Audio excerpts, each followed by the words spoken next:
Yo, what's up, internet? This your boy Vaughn B. Ironheart came out like Tuesday, while I have no intention on watching that. And given what I've heard about it, it kind of gives credence to me not doing that. So the critical drinker decided to throw his 2 cents in. I thought I'd check that out because it should be funny. All right, let's get into this.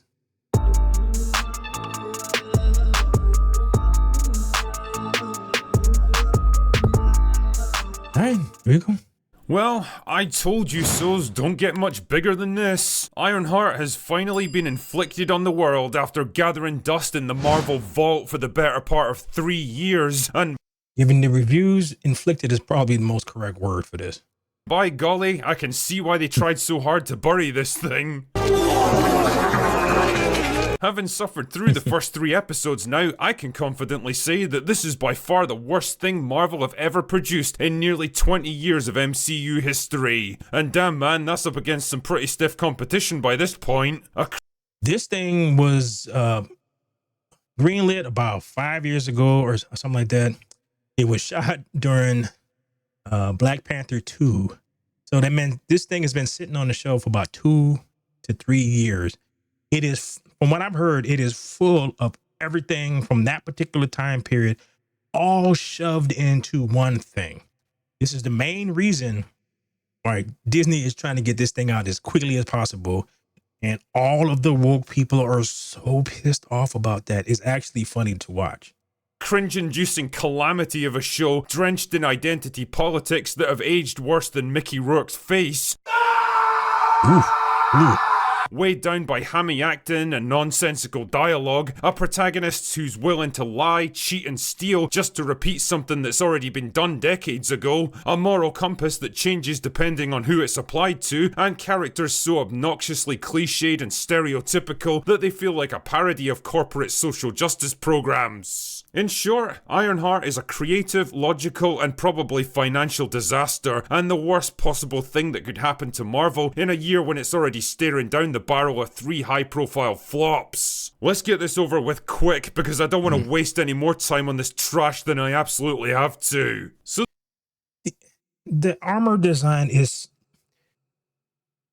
There are decades of Iron Man armor that they could have went through.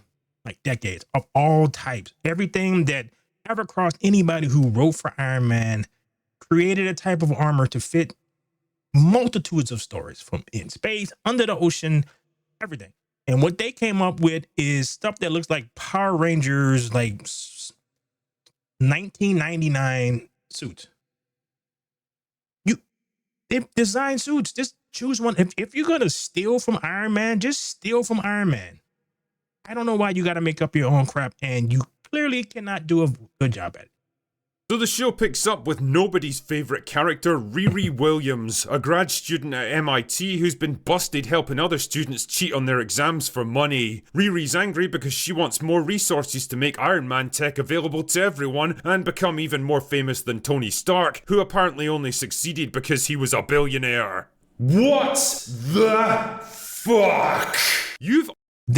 There are plenty of billionaires, like their children, who will inherit billions of dollars, who don't do anything, who just sit around and do nothing. So just because you have money, that doesn't mean anything.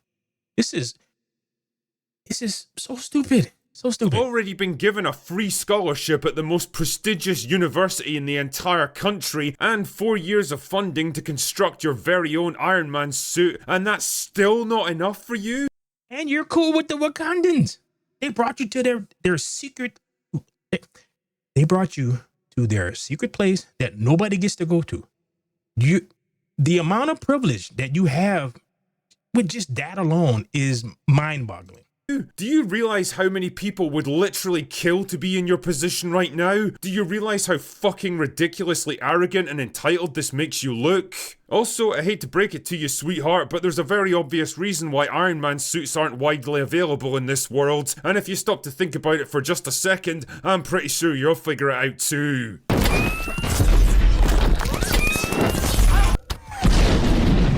Yeah, think walking nuclear arsenal in the hands of... That's what the Armor Wars is about.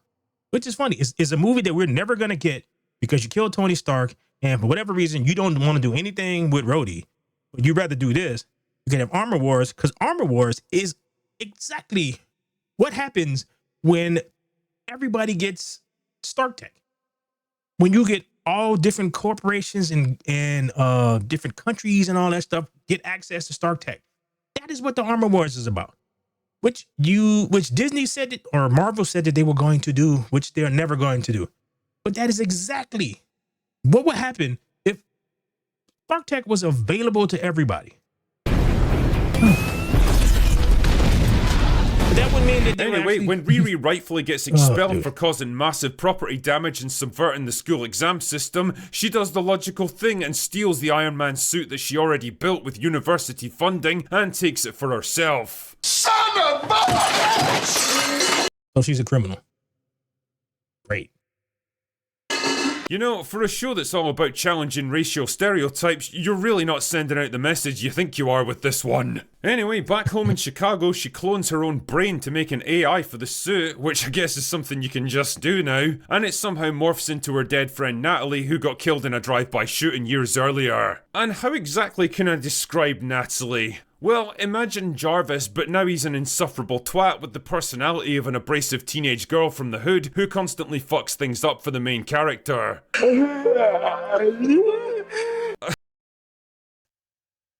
Sometimes the people who write this woke stuff, it's usually white people. It's usually white people who don't know any minorities. So what they write is the most stereotypical thing that a person who knows no minorities would think about how black people in their neighborhoods are. Everyone who died, like everyone has a friend who died from a drive-by, just cause reasons. They make the most racist stuff on a consistent basis and are completely oblivious to the fact that they made a stereotypical racist statement. I just can't, man. Fuck. Anyway, Riri's trying to scrape together enough money to repair her suit. Life is hard when you actually have to work and pay for stuff, isn't it? When she's approached by a guy named Parker, who offers the chance to join his ethnically and sexually diverse criminal gang, including this, person. Unique individual.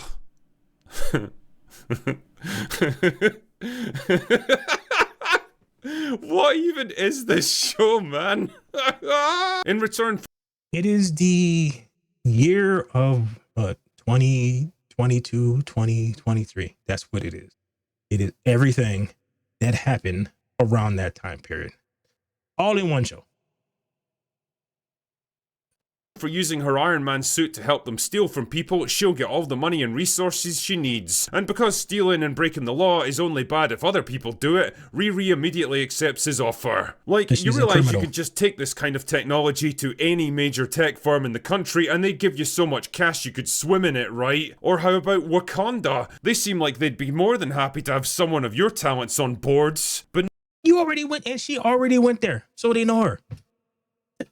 nah, it's better to throw your hand in with a bunch of retarded criminals you've never even met before, led by a man so obviously shady he's literally wearing a villain's pantomime cape, on the vague promise of financial rewards later. What, are you retarded? Oh yeah, and she also hooks up with a black market arms dealer who for some reason is a total pussy that immediately caves into her demands, gives her everything she wants, and acts like a complete simp for the rest of the show. Oh shit, here we go again. Oh my goodness, what are the chances that the one and only white guy in this show would turn out to be a completely submissive pussy? This stuff just writes itself, doesn't it? Anyway, they complete their first heist together, but Riri starts to get suspicious of Parker and begins to question the mysterious hood he's always wearing, which triggers a chain reaction of mistrust, revelations, and revenge that threatens to tear the gang apart. But you mean a guy who just gives you money when you need it for almost no reason is shady? Look at me, I'm shocked. will Riri be able to stop Parker and free him from the control of the hood, or will his dark powers destroy all of them? The answer, of course, is who the fuck cares? Watching the first 3 episodes of this absolute dross was like some weird exercise in self-flagellation. It truly is something unique in the MCU, combining the worst aspects of everything we've come to hate about this franchise. The pandering and heavy-handed racial politics of Falcon and the Winter Soldier, the trite and predictable girl bossing of the Marvels and Wakanda Forever, the moral flexibility of Black Widow, where doing horrible things is just fine if you happen to tick the right diversity boxes, and the cringe-inducing attempts at humour of, well, everything they've done since Endgame, really. This thing makes Robin in the Hood look like a masterpiece of urban fantasy. Parker's gang is the most laughable collection of hapless retards I've seen assembled on screen since Zack Snyder last made a movie. Riri has all the charm and likability of Rachel Zegler, only without the singing ability. The show even makes a point of her not wanting to diss Tony Stark, implying that she actually could and should verbally destroy him, but chooses not to in her magnanimous wisdom.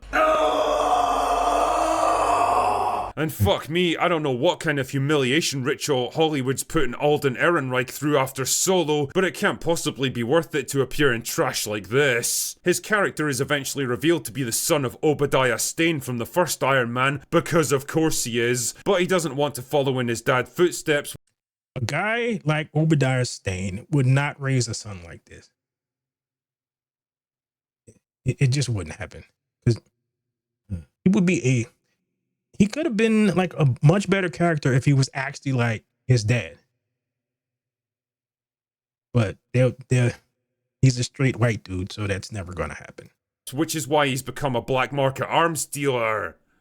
Wait, what? Also, you can absolutely tell this show was commissioned during a very different time in American culture, from the murals of dead community members, to the Black Lives Matter posters, to the constant reminders that things are just so much harder for people like Riri because of how she was born. It's actually kinda crazy now to think that stuff like this was once shockingly close to becoming the norm in cinema. But that was then, and this is now, and the cultural zeitgeist has well and truly moved on, leaving behind. Plus, these companies need to make money. So they drop all of that crap like it's the plague, just so they can make money. This is just, I need to get this out because of contracts and whatever other reason. Because if they didn't have to do it, I seriously doubt we would see this at all. Behind shows like Ironheart as dated relics of a time most people would rather forget. If there's anyone from Marvel who happens to be watching this video and you're wondering why all your new projects are failing and your franchise is falling apart, well, the answer is right here in front of you. It's because of shit like Ironheart. Preachy, unimaginative, derivative, low effort crap, recycling ideas that have already been done far better, only with a DEI paint job slathered all over it. It's the very worst of everything audiences dislike about your brand now, and it's the reason you're probably gonna have 3 failed movies in a row this year. I don't know what it would have cost to shit-can Ironheart forever, but trust me, it absolutely would have been worth it. Yeah. Anyway, that's all I've got for today. Go away now. You know what sucks? Is I am currently reading a book on Honor Harrington. It was written in the 90s, you can tell. It is written in the 90s because it is a space opera about a female ship captain who is a tactician, and she's really, really good at her job, right? The one thing about the book, and what's funny, is that it has a bunch of other female characters in the book. All of them are good at their job. They all have male counterparts who are also good at their job. And the person who is in charge because they're better at the job than the guy was. But the guy is not crapped on. She's a good captain. She has flaws. She has doubts. She has everything that makes a good character. Hence the reason why the guy who wrote the book wrote like 14 of them. And they're super popular because throughout the series, even when she gets a lot of power and she gets all of this stuff through her actions, and it's all merit-based, she still remains the same person who has flaws and is concerned about like how people see her and how her parents see her and all this other stuff. The exact opposite of what they do now. I can't even remotely imagine if they tried to make that book into a movie right now. I don't even know if they could do it. Because they were running to the exact same problem that they seem to be running to with Blade. they cannot write a heroic character, and they cannot take an established thing that has heroic characters and leave it alone. It's like Fantastic Four about to come out, and from what everybody is saying about the leaks and all that stuff, it is a Sue Storm movie. Somehow Sue Storm is the leader of the Fantastic Four when she's not. And we're going to see why so many people passed on this project, because I don't know how you turn the smartest man on earth into a cuck, but we will probably find out when we watch this movie. All right. That was pretty funny. And yeah, I have no desire to watch that. And I seriously doubt he's going to watch the next three. I don't know. Maybe he will. If he does, then I will check it out and see what it says about that. But it doesn't seem like it gets any better. All right. Please like, share, and subscribe and all that fun stuff. And my name is Shel Vaughn B, and this is Gaming and Culture TV. Later.